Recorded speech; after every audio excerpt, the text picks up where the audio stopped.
आशा करता हूँ आप सब बहुत अच्छे होंगे। मेरा नाम है सिद्धांत अग्निहोत्री। स्टडी ग्लोस पे आपका बहुत बहुत स्वागत है। जो दोस्तों, बहुत ही इंपॉर्टेंट लेक्चर है, इसको ज़रूर शेयर करिएगा। मतलब लोग सो रहे थे आराम से 3:30 बजे, आराम से ठंडी हवा में। कल तो मौसम भी बहुत अच्छा था, एसी की अच्छी अच्छी हवा आ रही थी और एकदम से ब्लास्ट होता है। और ऐसा ब्लास्ट हुआ कि देखते ही देखते आग तीसरे और चौथे फ्लोर पे, विवेक विहार की घटना है, तीसरे चौथे पे लग गई, पांचवें छठे पे भी फैल गई। अभी तक लोगों को रेस्क्यू किया जा रहा है। तुरंत फायर टीम्स आई, इतनी तेज ब्लास्ट था, इमीडिएटली दोस्तों 9 लोगों की मौत हो गई, जली हुई बॉडीज निकली है। बहुत लोगों ने दोस्तों अपनों को खोया है। वेरी वेरी, कहते हैं ना कि it is very very tragic incident. आपको क्या करना है मैं आपको बताऊंगा, प्रैक्टिकल टिप्स। अगर आप एसी चलाते, देखिए एसी हर कोई चला रहा है और एसी आजकल सस्ते भी हो रहा है, लोग खरीद रहे हैं, ईएमआई पे खरीद रहे हैं, क्रेडिट कार्ड पे खरीद रहे हैं। भारत दुनिया में नंबर 1 है एसी सेल्स पर। बट एसी हम ले लेते हैं, एयर कंडीशनर ले लेते हैं, बट कुछ चीज़ें हम भूल जाते हैं। और अगर आप छोटी छोटी चीज़ों पर ध्यान नहीं देंगे तो ऐसे ही दोस्तों हादसे होंगे, है ना। 9 लोग, समझ लीजिए कि 10 से 15 लोगों को अभी तक रेस्क्यू किया जा चुका है। जीटीबी हॉस्पिटल गए हैं, वहाँ पे हॉस्पिटलाइज्ड हैं, और भी खतरनाक हादसा हो गया था दोस्तों, 9 लोगों की मौत हो गई है। तो कोई आम बात नहीं है। क्यों हुआ है? एसी क्या मतलब सस्पेक्टेड कॉज है, अभी तो वैसे पता लगाया जाएगा, बट एसी एटम बम बन गया है। आखिरकार ऐसी क्या प्रॉब्लम हुई, राइट? तो सबसे पहली बात, ये रात को इंसिडेंट हुआ, नाइट टाइम इंसिडेंट। क्या होता है ना कि जब दिन में ऐसा कुछ होता है तो कुछ साइंस आपको मिलते हैं, ठीक है, एकदम से फ्लक्चुएशन होना, तो भाग सकते हैं। लेकिन जब रात में आप सो रहे होते हैं, पता नहीं होता है, कुछ होगा नहीं पता चलेगा, राइट? और इतनी तेजी से आग फैली कि किसी को निकलने का ही मौका नहीं मिला। वेंटिलेशन भी उतना अच्छा था नहीं बिल्डिंग में, ठीक है, एक ही स्टेयरकेस था। अब एक ही स्टेयरकेस में कुछ फायर एग्जिट्स भी होते हैं, बट अगर एक ही स्टेयरकेस होगा ना तो बड़ी प्रॉब्लम होगी। ओके, ये चीज़ है। बट द प्रॉब्लम क्या है? Electrical failure number 1। So the first is electrical failure. देखिए, मैं आपको कुछ, मैंने बताया था ना कि आपको मैं बताऊंगा कि आप क्या क्या कर सकते हैं। सो सबसे पहली बात तो ये है ना कि देखिए, अगर आपके यहाँ एसी लगा है, हेजिटेट मत करिए, एक अच्छे टेक्नीशियन को बुलाइए। जो एसी, मतलब क्या होता है कि जब भी आप एसी इंस्टॉल करवाते हैं तो वहाँ से ही लोग भेज दिए जाते हैं। अर्बन क्लैप एक अच्छी कंपनी है, आप उनकी है मदद ले सकते हैं, या अगर आपके अगल बगल कोई अच्छा टेक्नीशियन हो उनकी मदद ले सकते हैं। नहीं तो जो इंस्टॉल करने आ रहा है आप उनकी मदद ले सकते हैं, बट वायरिंग बहुत ही शानदार होनी चाहिए।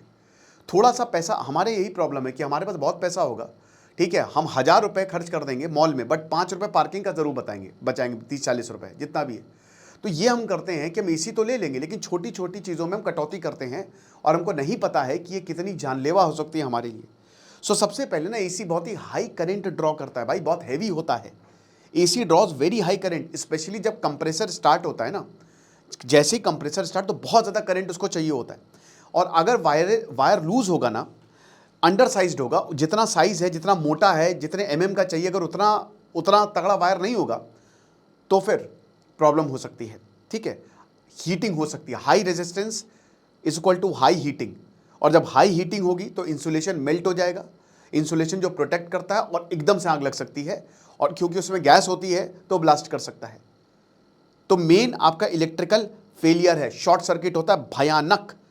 एकदम से जो नियर बाय मटेरियल है आग पकड़ लेते हैं, जो प्लास्टिक वायर है, इंसुलेशन फोम है, और आप इसमें कुछ कर नहीं सकते, ठीक है। देन उसके बाद सेकंड जो इसका रीजन होता है वो है कंप्रेसर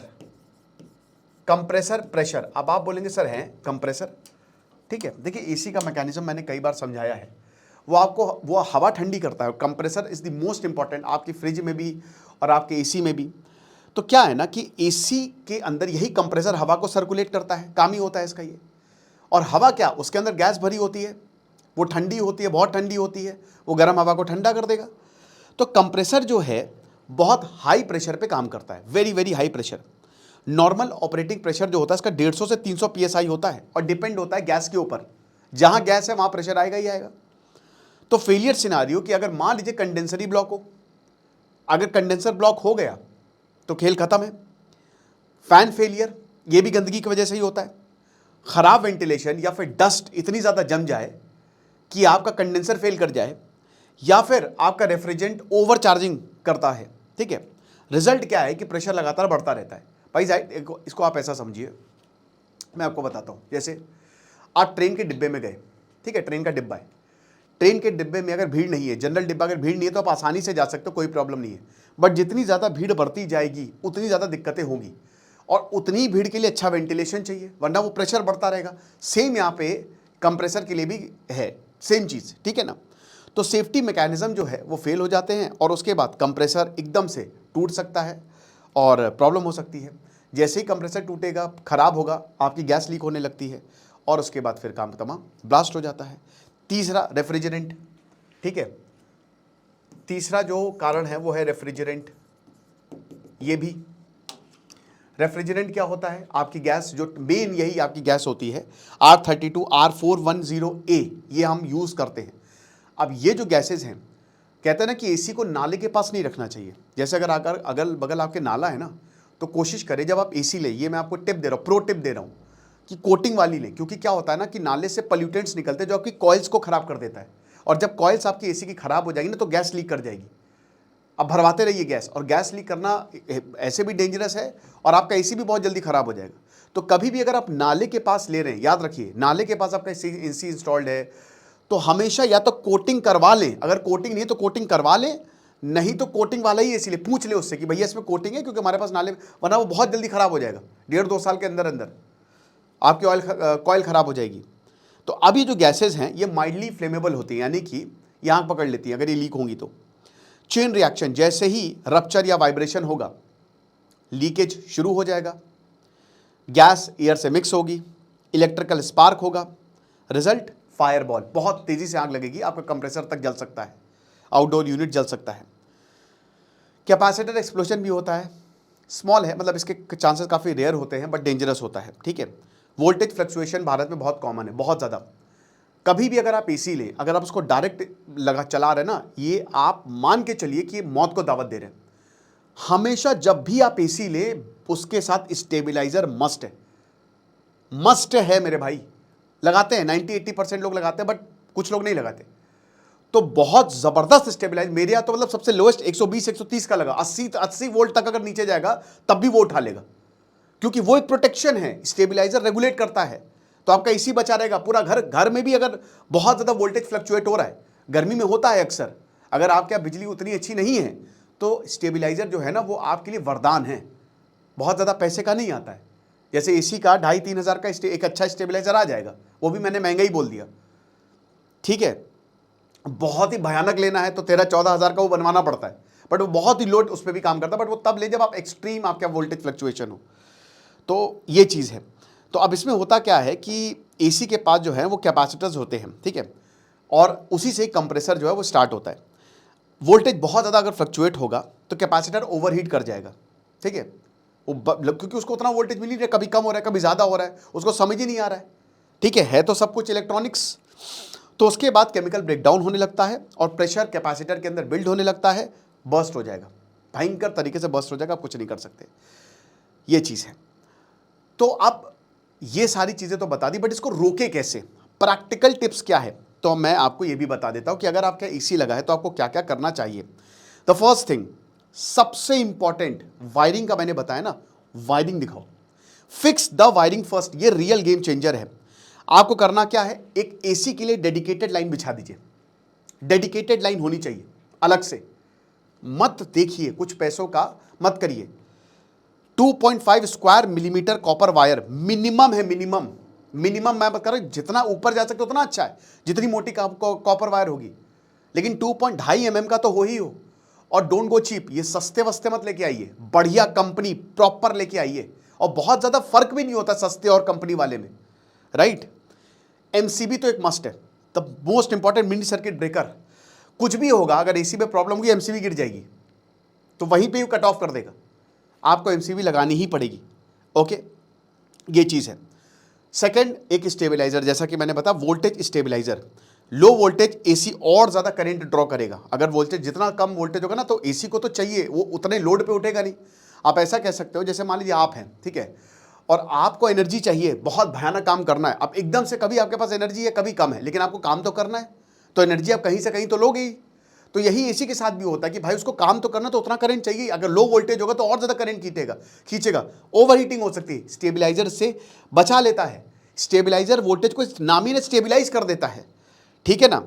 ये चीज़ है, हाई वोल्टेज की वजह से आपका कैपेसिटर डैमेज हो सकता है, कंप्रेसर डैमेज हो सकता है। तो एक ब्रांडेड स्टेबलाइजर ले जो कि आपके एसी से मैच करे, ठीक है, ये बेस्ट है। उसके बाद you have to do regular service, the most important. भाई अगर रेगुलर सर्विस नहीं कर रहे हो तो प्रॉब्लम है। सर्विस करवाइए एसी की। देखिए मैं करवाता हूं साल में एक बार, क्योंकि मतलब नहीं, साल में 2 बार मैं करवाता हूं, क्योंकि हमारा एसी चलता है, स्टूडियो में एसी चलता रहता है, ठीक है। साल में 1-2 बार तो करवाइए सर्विस। और एक और चीज मैं आपको बताता हूं, काम करिए, एसी है ना, एसी अगर आपके पास विंडो एसी है तो साइड में, जैसे एसी सामने होता है, साइड से ऐसे निकालिए फिल्टर। फिल्टर को हर 15-20 दिन में धो लिया करिए, फिल्टर में बहुत गंदगी जम जाती है।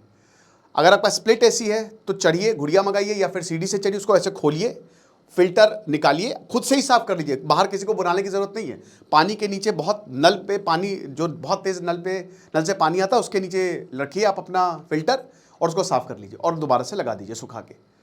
ये छोटी छोटी चीज़ें हैं। बाकी सर्विसिंग ज़रूर करवाइए, ठीक है, 5-6 महीने में तो सर्विस इज मस्ट, क्योंकि गंदगी से भी एसी जो है वो ब्लास्ट होता है। ओके, अब क्या होता है कि जो सर्विस करने आते हैं वो गैस प्रेशर को चेक करते हैं, कंडेंसर कॉयल को क्लीन करते हैं, वो देखते हैं कि कोई लीकेज है कि नहीं है, लूज कनेक्शंस को देखते हैं, राइट। ये चीज़ है, साल में एक बार भी चलेगा, लेकिन अगर बहुत ही ज़्यादा एसी यूज़ होता है, बहुत ज़्यादा, तो फिर आप ज़रूर बुलाइए। ओके, आउटडोर यूनिट को थोड़ा सा ब्रीदिंग स्पेस दें, ठीक है। जैसे कई बार क्या होता है कि एसी का जो आउटडोर यूनिट है ना, क्योंकि वो गर्म हवा फेंकता है, तो इतनी टाइट जगह की वेंटिलेशन का ही वो नहीं रहता है। तभी कहते हैं एसी आउटडोर यूनिट को ऐसी जगह रखे जहां पे वेंटिलेशन होता रहे। छत पे रख दे सबसे बेस्ट है, और छत पे भी जो आउटडोर यूनिट है ना उसको कुछ शेड दे दे, उसके ऊपर कपड़ा ढक दे या इंसुलेटर लगा दे, या थोड़ा सा अगर शेड दे देंगे ना तो ज़्यादा अच्छा रहेगा। अभी तपती धूप में ना रखें, क्योंकि वो आपका सीधा एसी से कनेक्टेड होता है। ओके, अगर आप कोई भी वहाँ पे एयर फ्लो नहीं होगा तो प्रॉब्लम हो जाएगी। तो कम से कम 1-2 फीट का ओपन स्पेस ज़रूर दें, ताकि हॉट एयर जो है आसानी से एस्केप कर जाए। उसके बाद लूज प्लग्स मैंने बताया बहुत ही इंपॉर्टेंट है। एक्सटेंशन बोर्ड पे एसी चलते हैं, बढ़िया एक्सटेंशन बोर्ड होना चाहिए, बर्न्ड सॉकेट बिल्कुल भी नहीं होने चाहिए, एक डेडिकेटेड हैवी सॉकेट होना चाहिए, जो आते हैं ना पावर सॉकेट जिसको बोलते हैं। ओके, ज्वलंत आइटम्स बिल्कुल एसी से दूर रखें। ओके, जैसे कर्टेंस हो गया, वुडन पैनल्स हो गया, पेपर स्टोरेज हो गया, ये सब बिल्कुल एसी से दूर रखें। एसी को बहुत कम टेम्परेचर में ना चलाएं, 24 पे चलाएं, बहुत ही ज़्यादा ज़रूरत हो तभी उसको बिल्कुल ही मिनिमम टेम्परेचर पे करें। बट 23-24 पे अगर आप चलाएंगे तो आपका बिजली का बिल भी कम आएगा, एसी पे कम प्रेशर भी बनेगा। और जब एक बार रूम ठंडा हो जाए ना तो उसको ऑफ कर दें, नहीं तो उसको ऑटो कट ऑफ पे रख दें, तो ये ज़्यादा बेटर होगा। ओके, तो ये सारी चीज़ें हैं, ये छोटी छोटी अगर आप ट्रिक्स फॉलो करते हैं तो ज़्यादा बेहतर होगा और आप बचे रहेंगे। और बहुत दुखद घटना है, क्या करें, वही है। बाकी आपको क्या लगता है मुझे कमेंट बॉक्स में बताइएगा। Thank you so much.